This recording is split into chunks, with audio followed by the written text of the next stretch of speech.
Alright, so here we are taking a look at section 1.2 using segments and congruence. And today we'll be applying the ruler postulate. Well, actually, we're going to do that one later. But in this section, we're definitely going to take a look at applying the segment addition postulate and identifying congruent segments. When we take a look at segments and congruence, one of the first pieces that we really want to work with is this idea of distance. So here in the blank, we're going to write the word distance. The distance between points A and B is the absolute value of the difference of the coordinates. Now let's take here a quick look at example 3. The distance from Asheville to Berkeley is 3 miles. If John walks from Asheville to Berkeley and Sarah walks from Berkeley to Asheville, how far did each of them walk? So we'll just use A for Asheville and B for Berkeley. So John here, he goes ahead and he just walks, so we're going to put John here. He walks from there to there. Now that whole distance from Asheville to Berkeley is 3 miles. Now his friend Sarah, well, she walks the other direction. She starts at Berkeley and goes back to Asheville. In either case, each one of them walked 3 miles. So we would go ahead and write a sentence and say each one of them walked 3 miles, and that's that. Now when we take a look at example 4, find the distance between the 2 points given. So a lot of times people want to incorrectly say, and that's a key point, it's incorrect to say 2 minus 6 is 4, because that's totally incorrect. Now that's where this key piece up here about absolute value of the difference between the coordinates comes in. So in a nutshell, we want to take a look at the distance that's between these couple of points. So I've got 1, 2, 3, 4. So that total distance there is 4. Now, same thing here when I'm going from 27 all the way back here to 3. That total distance, 27 minus 3, gives me a total distance of 24. And then here again, we're watching our scale from 15 to 25 or 25 down to 15. That total distance is just 10 units.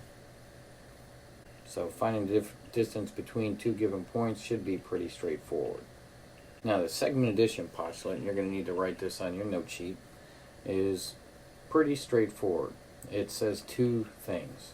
If B is between A and C, then segment AB plus segment BC equals segment AC.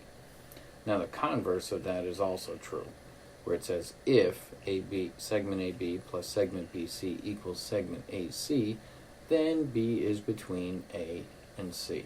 And that's just really common sense, where it says, hey, if you've got this point B between these other 2 points, say A and C, well then yeah, it only makes sense that from A to B and then from B to C, all of that's going to give you the whole thing from A to C. Common sense. Now, as a result of that, you can also take those 2 pieces or 3 pieces and kind of move them around in different ways using different properties, and we'll see how we use those here shortly. So let's take a look at example 5. Hillary drives from Charlotte to Duxbury, which is 25 miles. Then she drives from Duxbury to Edmonton, which is 17 miles. How far did she drive altogether? So first thing I want to do, because I know a lot of people think right away, okay, I can pretty much figure this out, but I'm going to go ahead and draw a picture. And I'm going to let Charlottesville be represented by the point C, Duxbury be represented by the point D, and then our other city is Edmonton, and we're going to let that be point E. So I know from Charlotte all the way to Duxbury, that whole distance is 25 miles. And then from Duxbury all the way to Edmonton, that distance is 17 miles. So how far did Hillary drive altogether? Well, I just need to add that up. 25 plus 17. And I get a grand total of 42. My question says, how far did she drive altogether? So when I take a look at this piece here, I've got to make sure that I answer that question. So I'm going to go back and write a sentence that just says, Hillary drove 42 miles altogether. And that's it. Now let's take a look at example 6. Sam is going from Washington, D.C. to Chicago. The two cities are 701 miles apart. If Sam has already driven 463 miles, how much farther does he have to go? Well, that is basically going to take a look at, here's Sam. He's leaving Washington, D.C., and he drives along his route. And eventually, he stops, maybe grabs something to eat, and he's driven 463 miles. So he's driven pretty far, but we want to know how much farther does he have to go. So to figure that out, all we do is just say, well, the total distance was 701 miles. He's driven 463 miles. So that's going to mean that Sam still has a little bit of ways to go. He's got 238 miles to go. So I want to make sure that I answer that in a complete sentence. And my complete sentence would look like this. If Sam has already driven 463 miles, then he still has 238 miles farther to go. Now here's our last examples, numbers 7 through 10, where it says find the indicated length. So one of the things we always want to be careful of is that we actually find whatever it is, the piece that we're looking for. So here's PQ, so we want to find out how long that part is. Well, when we take a look at it, we can see that this piece, from O all the way out to Q, that whole part is 29. So that piece is 29. Now this other piece that I have from O to P, that part's 20, or that part is just 8. So pretty straightforward. The only thing we've got to do is just subtract. So we would have 29 minus 8 gives us 21. So then we have to make sure we say PQ equals 21. And that's all you have to do. Now here, GH, okay, so now we're trying to find this piece. So again, we're just going to subtract the parts that we're given. We're given from F to H is 36, and from F to G is 21. So 36 minus 21, that gives me 15. So GH is just 15. Now here's where things are going to get a little bit different. Now we're going to kick it up a notch and put some algebra in there. So VW, so that's the part we want to figure out how long VW is. Now anytime you see one like this, you're going to have to do several things. The first thing that you're going to need to do is write an equation to help you solve for x. So if I take a look at these two pieces and pretty much apply the segment addition postulate, I know that TV part and the VW part, all that's going to add up and give me 32. So my equation is going to be 3x plus x plus 8 equals 32. Now there's a lot of different strategies and techniques that you can use to start solving from here, but I'm going to first just combine like terms. So that'll give me 4x plus 8 equals 32.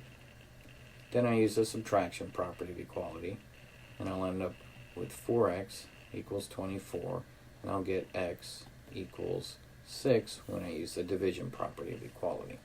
But I'm not done there, and this is where a lot of people will make a mistake, because they'll think, oh, I got a value for x, so I'm done. And that's not what I need to do, because I need to find how long VW is. So now what I need to do is go ahead and plug 6 in for 8. So VW is going to be x plus 8.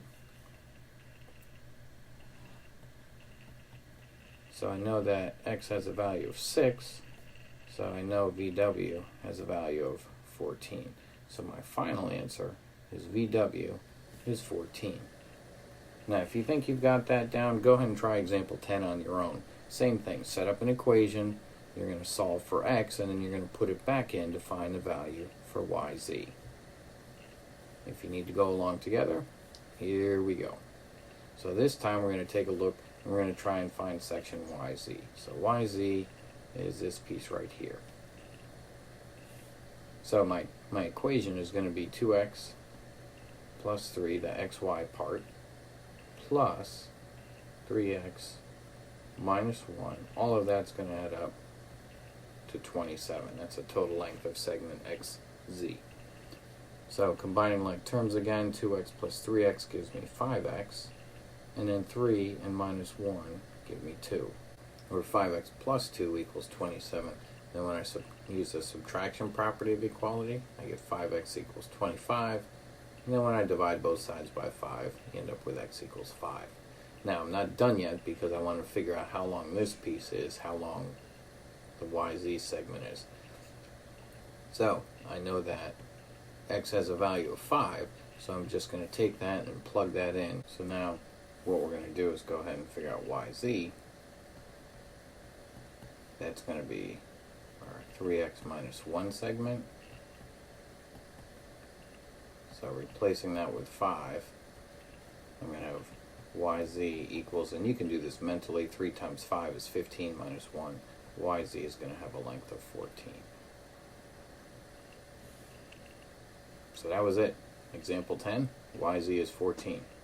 Thanks, and I hope you guys have enjoyed this and you understand how to use and apply the segment addition postulate.